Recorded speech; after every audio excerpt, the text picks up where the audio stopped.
ॐ अज्ञानतिमिरन्धस्य ज्ञानाञ्जनशलाकया चक्षुरुन्मिलितं येन तस्मै श्रीगुरवे नमः।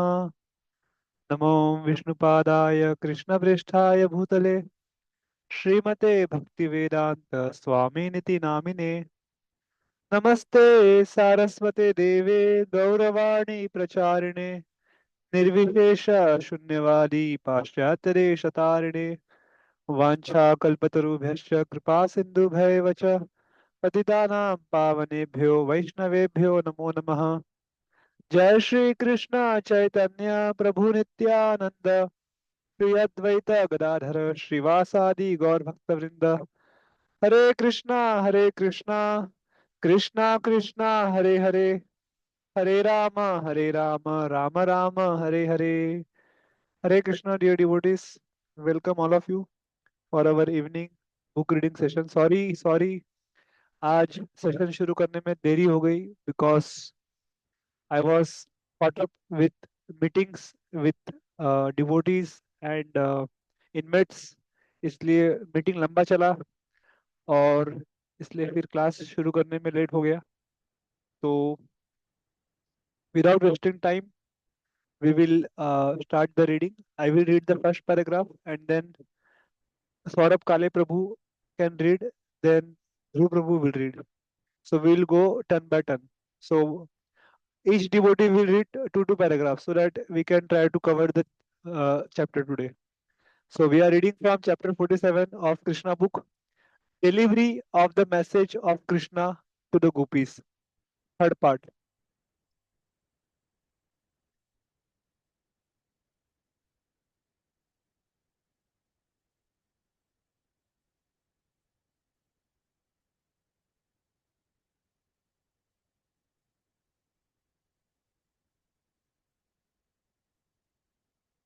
Hmm.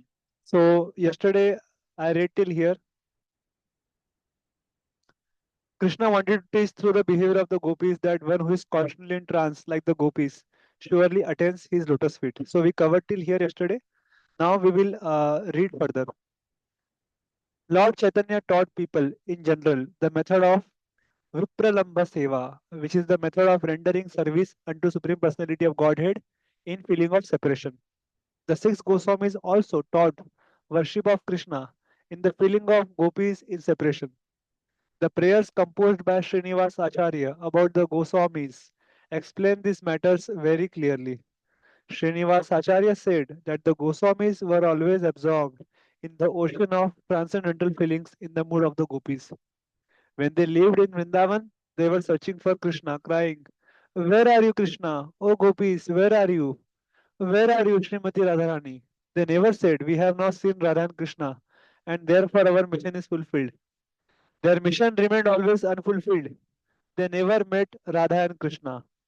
Krishna reminded the gopis that at the time of the Rasa dance, those gopis who could not join him for the Ras Leela gave up their bodies simply by thinking of him. Absorption in Krishna consciousness by feeling separation is thus the quickest method for attainment of lotus feet of Krishna. By the personal statement of Krishna, the gopis were convinced about the strength of feelings of separation. They were actually experiencing the supernatural method of Krishna worship and were much relieved by understanding that Krishna was not away from them but always with them. Okay, next, Saurabh Prabhu can read two paragraphs and then Dhruv Prabhu.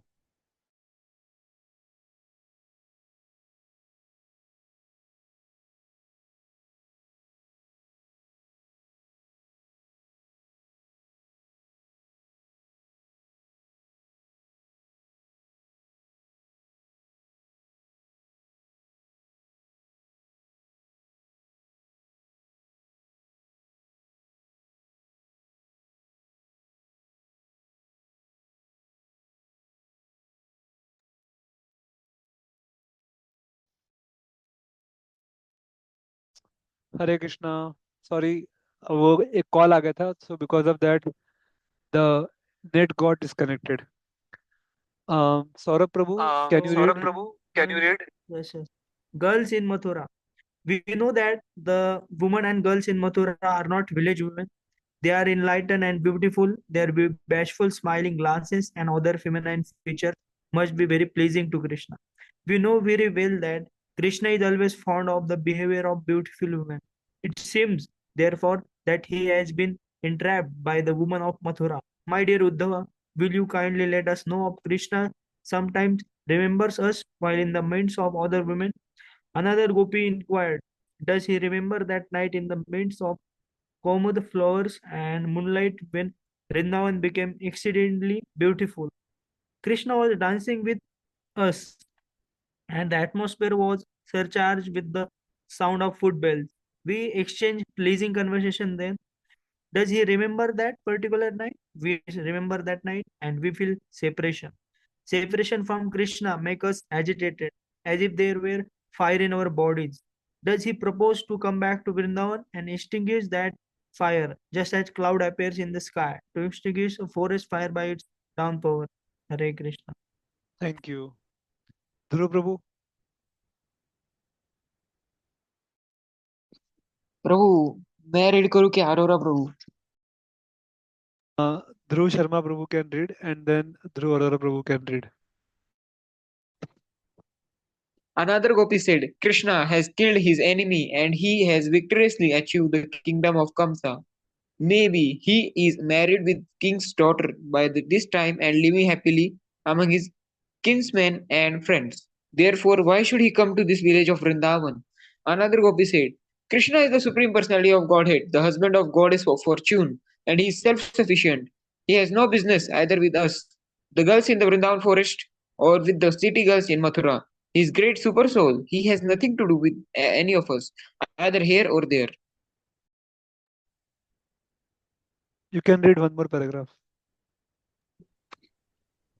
Another Gopi said, it is an unreasonable hope for us to accept Krishna to come back to Vrindavan. We should try instead to be happy in disappointment. Even Pingala, the great prostitute, said that disappointment is the greatest pleasure. We all know these things, but it is very difficult for us to give up the expectation of Krishna's coming back. Who can forget a solitary conversation with Krishna? 1 minute. On whose uh, chest the goddess of fortune always remains, in spite of Krishna's not desiring her. My dear Uddhava, along with her his elder brother, Sri Balram, in take minute. Okay. Vrindavan is the land of rivers, forests, and cows. Here the vibration of the flute was heard, and Krishna, along with his elder brother and Sri Balram, enjoyed the atmosphere in our company. Thus, the environment of Vrindavan constantly reminds us of Krishna and Balram. On the land of Vrindavan are the impression of his footprints, the residence of goddess of fortune. And because of such sign, we cannot forget Krishna.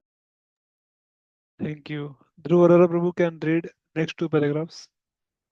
छोटे छोटे तो तीन पढ़ लीजिए. And then Rohan Prabhu can read. Hare Krishna. The Gopis further expressed that Vrindavan was still full of all opulence and good fortune. There was no scarcity or want in Vrindavan as far as material necessities were concerned.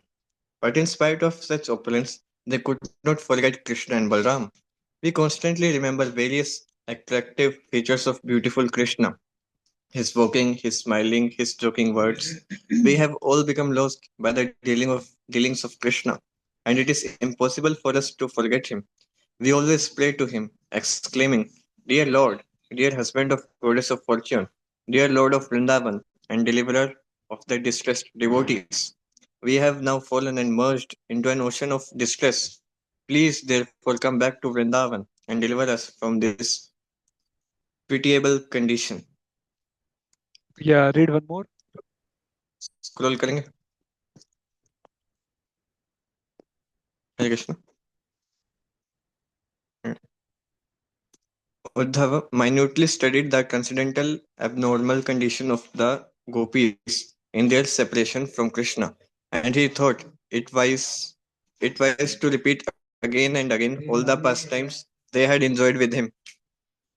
Materialistic persons are always burning in a blazing fire of material miseries.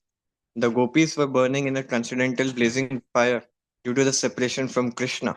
The blazing fire exasperating the gopis, however, is different from the fire of material world. The gopis constantly wanted the association of Krishna, whereas materialistic persons constantly want the advantage of material comforts. Hare Krishna. Thank you.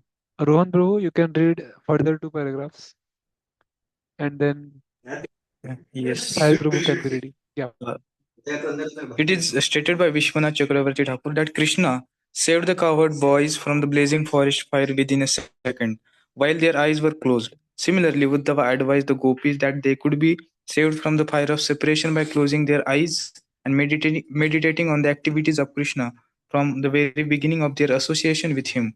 From the outside, the gopis could visualize all the pastimes of Krishna by hearing the descriptions of Uddhava, and from within they could remember those pastimes. From the instructions of Uddhava, the gopis could understand that Krishna was not separate from them. As they were constantly thinking of Krishna, Krishna was also thinking of them constantly at Mathura. Uddhava's message and instructions saved the gopis from immediate death, and the gopis acknowledged the benediction from Uddhava. Uddhava practically acted as the preceptor, spiritual master of the gopis, and in return, they worship him as they would worship Krishna. It is recommended in the authoritative scriptures that the spiritual master be worshipped on the level of supreme personality of Godhead because of being his very confidential servitor, and it is accepted by great authorities that the spiritual uh, Ruji, can you scroll down little? The spiritual master is the external manifestation of Krishna. The gopis were relieved from their transcendental burning condition by realizing that Krishna was with them. Internally, they remembered his association within their hearts, and externally, Uddhava helped them associate with Krishna by his conclusive instructions. Thank you. Next, who we have? Yeah. Prashant Prabhu, you can read further 2 paragraphs, and then I will read. हरे कृष्णा आ रही है ना मेरी बात? Yeah, you're मेरी audible. आवाज आ रही है? Yes, yes. Continue. It, yes, the supreme personality of Godhead is described in the scriptures as adokshaj, which indicates that he is beyond the perception of all material senses. Although beyond the material senses, he is present in everyone's heart. At the same time, he is present everywhere. By his all pervasive feature of Brahman, one can realize all three transcendental features of the absolute truth: Bhagavan, the personality of Godhead; Paramatma, the localized supersoul; and the all-pervasive Brahman. Simply by studying the condition of the gopis in their meeting with Uddhava, as described in Srimad Bhagavatam. It is said by Srinivasacharya that the 6 Goswamis were always merged in thoughts of the activities of the gopis. Chaitanya Mahaprabhu has also recommended the gopis' method of worshipping the Supreme Personality of Godhead as super excellent. Srila Sukdev Goswami has also recommended that everyone who hears from the right source about the dealings of the gopis with Krishna and who follows the instructions laid down by the previous acharyas will be elevated to the topmost position of devotional service and be able to give up the lust of the material enjoyment.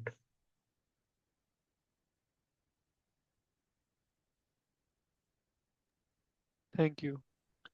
I think today we'll be able to complete this chapter. So we will do one more round. And since we started late, so we will go till next 10 more minutes. 9:15 will end. All the gopis were solaced by the instructions of Uddhava, and they requested him to stay in Vrindavan for a few days more.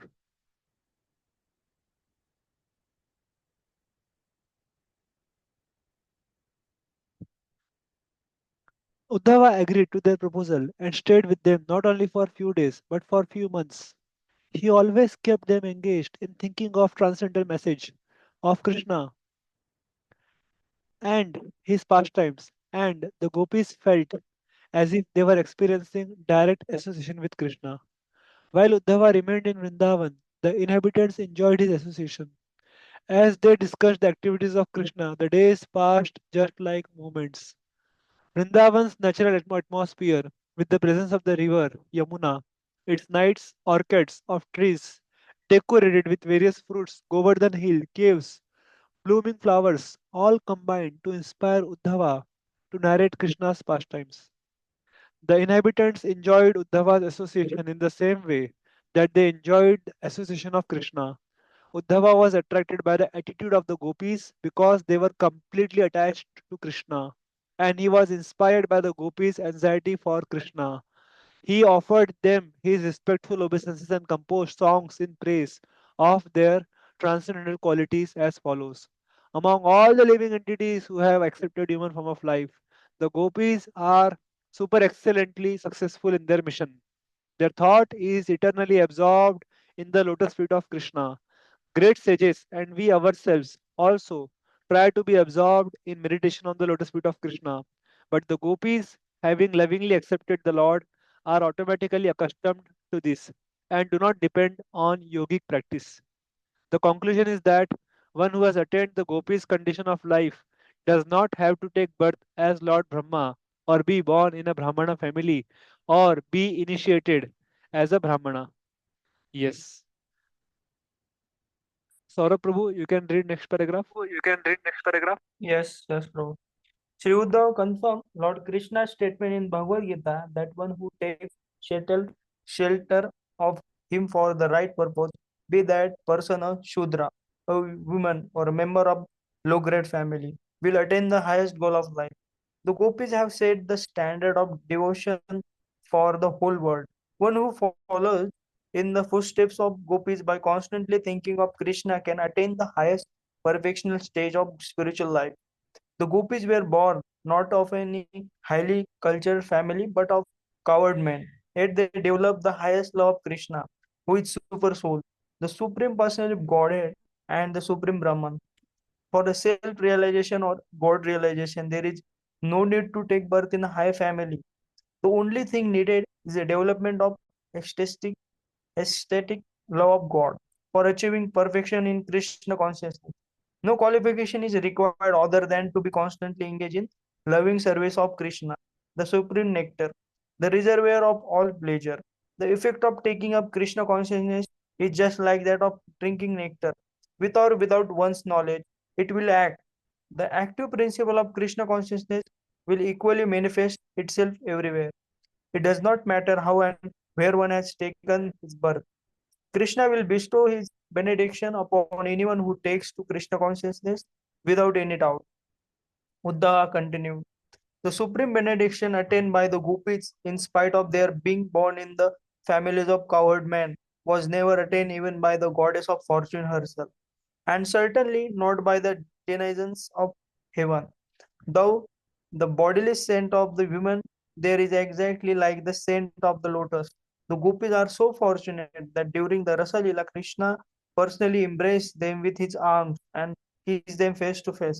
Certainly, it is not possible for any woman in the three worlds to achieve this except the gopis. Hare Krishna. Thank you. I think one new devotee has joined. I mean, not new devotee, new participant. So, Sahil Prabhu, you can read further two paragraphs. We have 5 minutes left for the meeting, so you can continue. Okay, bro. From therefore, right? Therefore, Ayush. Yes. Okay. Therefore, I wish to take birth as one of the plants or creepers in Vrindavan, who are so fortunate that the gopis trample them.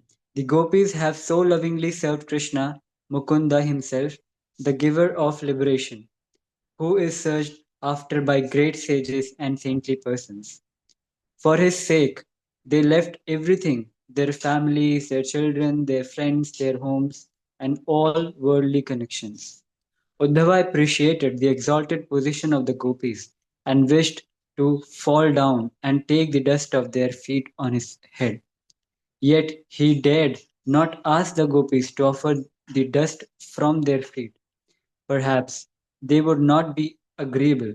Therefore, to have his head smeared with the dust of the gopis' feet, without their knowledge, he desired to become only an insignificant clump of grass or herbs in the land of Vṛndāvana.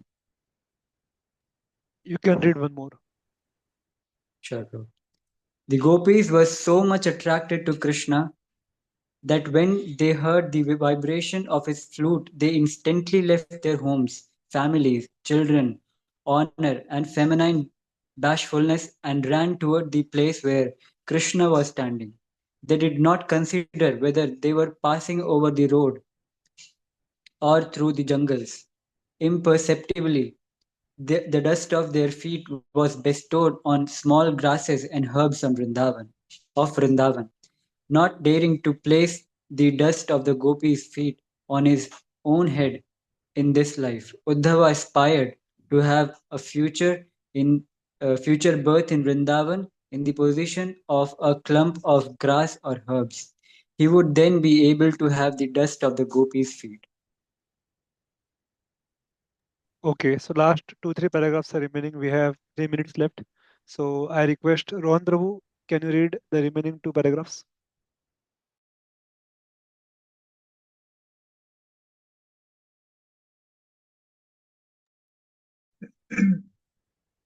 Yeah. Hare Krishna, Guruji, you said my Yeah, name, you right? can read. Yeah, Uddhava appreciated. From there you can read. Uddhava appreciated the extraordinary fortune of the gopis who were relieved of all material pangs and anxieties by placing on their beautiful high breast the lotus feet of Krishna, which are worshipped not only by the goddess of fortune but by such exalted demigods as Brahma and Lord Shiva, and which great yogis meditate upon within their hearts. Thus, Uddhava prayed to be constantly honored by the dust from the lotus feet of gopis, whose chanting of Lord Krishna's transcendental pastimes has become celebrated all over the three worlds. After living in Vrindavan for some time, Uddhava desired to go back to Krishna and he begged permission to leave from Nanda Mahārāja and Yaśodā. He had a farewell meeting with the gopis and taking permission from them also, he mounted his chariot to start from Mathura. When Uddhava was about to leave, all the inhabitants of Vrindavan, headed by Mahārāja Nanda and Yaśodā, came to bid him goodbye and presented him with various kinds of valuable goods secured in Vrindavan. They expressed their feelings with tears in their eyes due to intense attachment for Krishna. All of them desired a benediction from Uddhava.